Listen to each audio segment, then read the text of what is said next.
ನಮಸ್ಕಾರ ಗೆಳೆಯರೆ. ಕೆಲವೊಮ್ಮೆ ಅದೃಷ್ಟ ಕೂಡ ವೀರರ ಜೊತೆ ಇರತ್ತೇನು ಈ ಮಾತು ಸುಳ್ಳಲ್ಲ. ಹಾಗೂ ಈ ಬಾರಿ ಆ ಅದೃಷ್ಟ ಭಾರತದ ಕೈ ಹಿಡಿದಿದೆ. ಸೊ ಗೆಳೆಯರೆ, ಇವತ್ತು ನಾವು ಪಾಕಿಸ್ತಾನ ಅಷ್ಟೇ ಅಲ್ಲದೆ ಚೀನಾದ ನಿದ್ದೆಯನ್ನು ಕೆಡಿಸಿರುವ ಒಂದು ಮಹತ್ವದ ಸುದ್ದಿಯ ಬಗ್ಗೆ ಮಾತನಾಡಲಿದ್ದೇವೆ. ಯಾಕಂದ್ರೆ ಭಾರತಕ್ಕೀಗ ಚೀನಾದ ಅತಿ ದೊಡ್ಡ ಹಿಡನ್ ಟ್ರೆಜರ್ PL-15E ಕ್ಷಿಪಣಿ ಸಿಕ್ಕಿದೆ. ಹಾಗೂ ಈ ಕ್ಷಿಪಣಿ ಸಂಪೂರ್ಣವಾಗಿ ಯಾವುದೇ ಹಾನಿಯಾಗದೆ ಅಖಂಡ ಸ್ಥಿತಿಯಲ್ಲಿ ಭಾರತದ ಕೈ ಸೇರಿದೆ. ಸೊ ಈಗ DRDO ಈ ಕ್ಷಿಪಣಿಯ ರಿವರ್ಸ್ ಇಂಜಿನಿಯರಿಂಗ್ ಅನ್ನ ಮಾಡ್ತಾ ಇದೆ.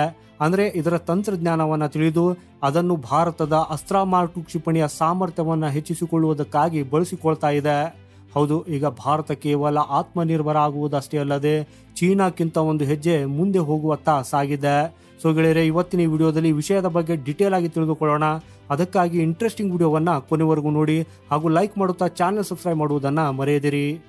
ಸೊ ಗೆಳೆಯರೆ, ಇತ್ತೀಚೆಗೆ ಪಾಕಿಸ್ತಾನ ಭಾರತದ ವಿರುದ್ಧ ಕ್ಷಿಪಣಿಗಳನ್ನ ಲಾಂಚ್ ಮಾಡುವುದಕ್ಕಾಗಿ ಪ್ರಯತ್ನಿಸಿದಾಗ ಭಾರತದ ಏರ್ ಡಿಫೆನ್ಸ್ ಸಿಸ್ಟಮ್ ಆ ಎಲ್ಲಾ ಕ್ಷಿಪಣಿಗಳನ್ನ ಗಾಳಿಯಲ್ಲೇ ಹೊಡೆದುಳಿಸಿತ್ತು. ಯಾವುದೇ ಕ್ಷಿಪಣಿ ಭಾರತದ ಪ್ರಮುಖ ಸ್ಥಳಕ್ಕಾಗಲಿ ಅಥವಾ ಸೇನಾ ನೆಲೆಯನ್ನಾಗಲಿ ತಲುಪಲಿಲ್ಲ.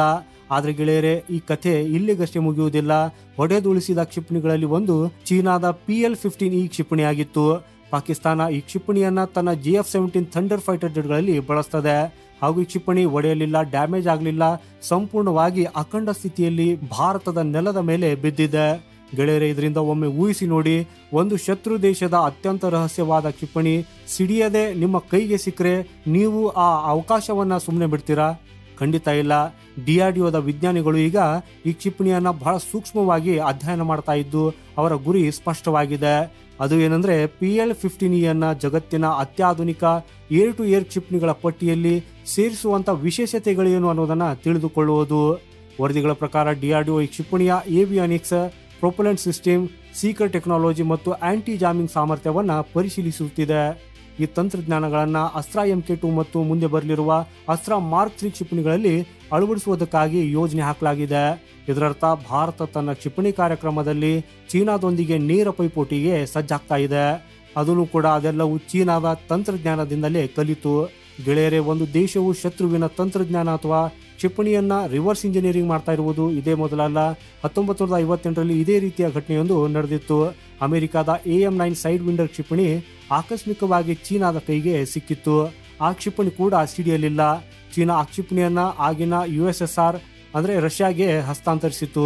ಹಾಗೂ ರಷ್ಯಾ ಅದರ ರಿವರ್ಸ್ ಇಂಜಿನಿಯರಿಂಗ್ ಅನ್ನ ಮಾಡಿತ್ತು ಮತ್ತು ಅದೇ ತಂತ್ರಜ್ಞಾನ ಮುಂದೆ K-13 ಕ್ಷಿಪಣಿಯಾಗಿ ಹೊರಬಂತು. ಹಾಗೂ ನಂತರ ಈ ಕ್ಷಿಪಣಿಯನ್ನು ವಿಯೆಟ್ನಾಂ ಮತ್ತು ಸ್ವತಃ ಚೀನಾ ಕೂಡ ಬಳಸಿದವು. ಅಂದ್ರೆ ಅಮೆರಿಕಾದ ಕ್ಷಿಪಣಿ ತಂತ್ರಜ್ಞಾನವೇ ಅವರ ಶತ್ರುಗಳ ಶಕ್ತಿಯ ಮೂಲವಾಯಿತು. ಅದೇ ರೀತಿ 2011ರಲ್ಲಿ ಅಮೆರಿಕಾದ RQ-170 ಸ್ಟೆಲ್ತ್ ಡ್ರೋನ್ ಇರಾನ್ನ ಕೈಗೆ ಸಿಕ್ಕಿತ್ತು. ಆ ಡ್ರೋನ್ ಕೂಡ ಸಂಪೂರ್ಣವಾಗಿ ಅಖಂಡವಾಗಿತ್ತು. ಹಾಗೂ ಇರಾನ್ ನಂತರದಲ್ಲಿ ತಾವು ಅದರ ರಿವರ್ಸ್ ಇಂಜಿನಿಯರಿಂಗ್ ಮಾಡಿದ್ದೇವೆ ಅಂತ ಹೇಳಿಕೊಂಡಿತ್ತು.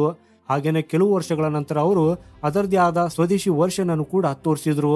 ಸೊ ಈ ಎಲ್ಲಾ ಘಟನೆಗಳು ಏನ್ ಹೇಳ್ತಾವೆ ಅಂದ್ರೆ, ಶತ್ರುವಿನ ತಂತ್ರಜ್ಞಾನ ಕೈಗೆ ಸಿಕ್ಕಿದ್ರೆ ಅದು ಯುದ್ಧ ಭೂಮಿಯಲ್ಲಿ ಆಟವನ್ನೇ ಬದಲಾಯಿಸುವ ಅಂದ್ರೆ ಗೇಮ್ ಚೇಂಜರ್ ಆಗಬಹುದು. PL-15E ಕ್ಷಿಪಣಿ ಚೀನಾದ ಅತ್ಯಂತ ಆಧುನಿಕ ಏರ್ ಟು ಏರ್ ಕ್ಷಿಪಣಿಗಳಲ್ಲಿ ಒಂದಾಗಿದೆ. ಇದರ ವ್ಯಾಪ್ತಿ 145ರಿಂದ 200 ಕಿಲೋಮೀಟರ್ ವರೆಗೆ ಇದೆ ಅಂತ ಹೇಳಲಾಗ್ತದೆ. ಹಾಗೂ ಇದು 5 ಮ್ಯಾಕ್ ವರೆಗಿನ ವೇಗವನ್ನ ತಲುಪಬಲ್ಲದು. ಇದರಲ್ಲಿ ಅಳವಡಿಸಲಾದ ಆಕ್ಟಿವ್ AESA ರೆಡಾರ್ ಸೀಕರ್ ಇದನ್ನ ಯಾವುದೇ ಆಧುನಿಕ ವಿಮಾನಕ್ಕೆ ಅತ್ಯಂತ ಅಪಾಯಕಾರಿಯನ್ನಾಗಿ ಮಾಡ್ತದೆ. ಸೊ ಈಗ ನಮ್ಮ DRDO ಇದೇ ಕ್ಷಿಪಣಿಯನ್ನ ಡಿಕೋಡ್ ಮಾಡ್ತಾ ಇದೆ. ಹಾಗೂ ಭಾರತ ಈ ಕ್ಷಿಪಣಿಯ ಪ್ರೊಪಲೆಂಟ್ ಅಥವಾ ಸೀಕರ್ ತಂತ್ರಜ್ಞಾನದ ಕೇವಲ 40ರಿಂದ 50% ರಷ್ಟನ್ನ ಅಷ್ಟೇ ತಿಳ್ಕೊಂಡ್ರೆ ಸಾಕು.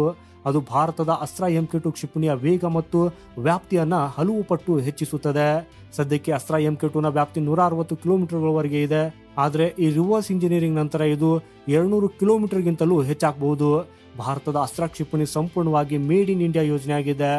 ಗೆಳೆಯರು, ಇದರಲ್ಲಿ ಸ್ಥಳೀಯವಾಗಿ ಅಭಿವೃದ್ಧಿಪಡಿಸಿದ AESA radar speaker, dual pulse motor ಮತ್ತು ಲಾಕ್ ಆನ್ ಆಫ್ಟರ್ ಲಾಂಚ್ ನಂತಹ ಸಾಮರ್ಥ್ಯಗಳಿವೆ.